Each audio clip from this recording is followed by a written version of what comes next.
Good morning, good evening, God bless you. నా పేరు MV Subbarao. ఈరోజు మత్తయి సువార్త 12వ అధ్యాయం 12వ వచనం చెప్పుకుందాం.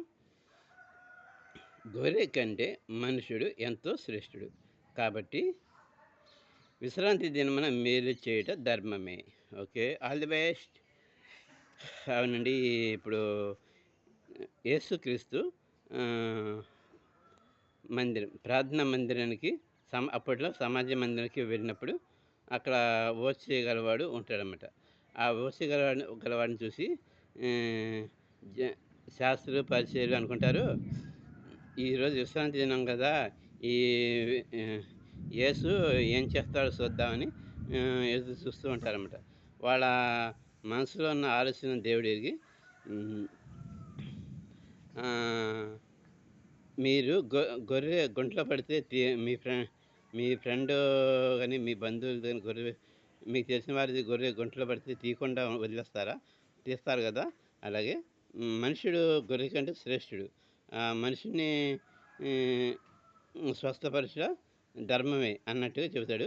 అప్పుడు ఓసగలవాన్ని చూసి, నీవు నీ చెయ్యి చాపమనగానే మునుపటి చేయవలే మంచి లేతని శరీరం వల్లే మామూలు శరీరంగా 2 చేతులు నార్మల్గా అయిపోతాయి. సో అదర్వైజ్ దేవుడు అంటే ఈ వాగ్దానం, ఈ సారాంశం ఏంటంటే, మనం మేలు చేయడం ఈరోజు మంచిది, రేపు మంచిది, ఎల్లుండి మంచిది అలా కాకుండా మనం ప్రతిరోజు మంచి రోజే. మనకి ప్రతిరోజు మంచి రోజే. దేవుడు మనకి అన్ని రోజులని దీవించాడు. సో దేవుడు దీవెనలు ఫలానా రోజు మంచి రోజు, ఈరోజు మంచి రోజు కాదు, రేపు మంచి రోజు కాదు అనేది ఎప్పుడు లేదండి. మనకి ప్రతిరోజు మంచి రోజు. శకునాలు ఏమి ఉండవు. మనం దేవునితో సహవాసం, యేసుక్రీస్తు స్నేహం చేసినప్పుడు మనకు అన్ని రోజులు మంచి రోజులే. సో దేవునితో దేవుని మార్గం నడుద్దాం, దేవుని ఆజ్ఞ మాటలని గైకొందాం.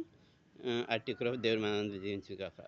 చిన్న ప్రార్థన చేస్తుందండి. హల్లెలూయా. స్తోత్రం తండ్రి, కుమార పరిశుద్ధాత్మ, మీ దయకు నగర మా పైన మమ్మల్ని రక్షదాకరమైంది. సుదర్శనకు లీడ్ శాంతిస్తున్న వారిని వారికి ప్రత్యక్ష 30 నూరంతా ఫలించబడింది. మీకంతా మహిమ ప్రారంభిస్తుంది. సుదర్శనకు లీడ్ శాంతిస్తున్న వారిని, సుదర్శనకు లీడ్ ఛానల్ని నన్ను 30 నూరంతా ఫలించబడింది. నా యేసు అత్యున్నతంలో దీపం ప్రార్థించి అడిగి పొందినంతటి. ఆమేన్. థ్యాంక్ యూ అండి. All best. Good evening. God bless you. సుదర్శనకు లీడ్ ఛానల్ లైక్ చేయండి, షేర్ చేయండి, సబ్స్క్రైబ్ చేయండి. ఇంకా 9 అన్నాను. పింఛీకి 2 సోమవారం వెళ్తానేమో సాయంత్రం.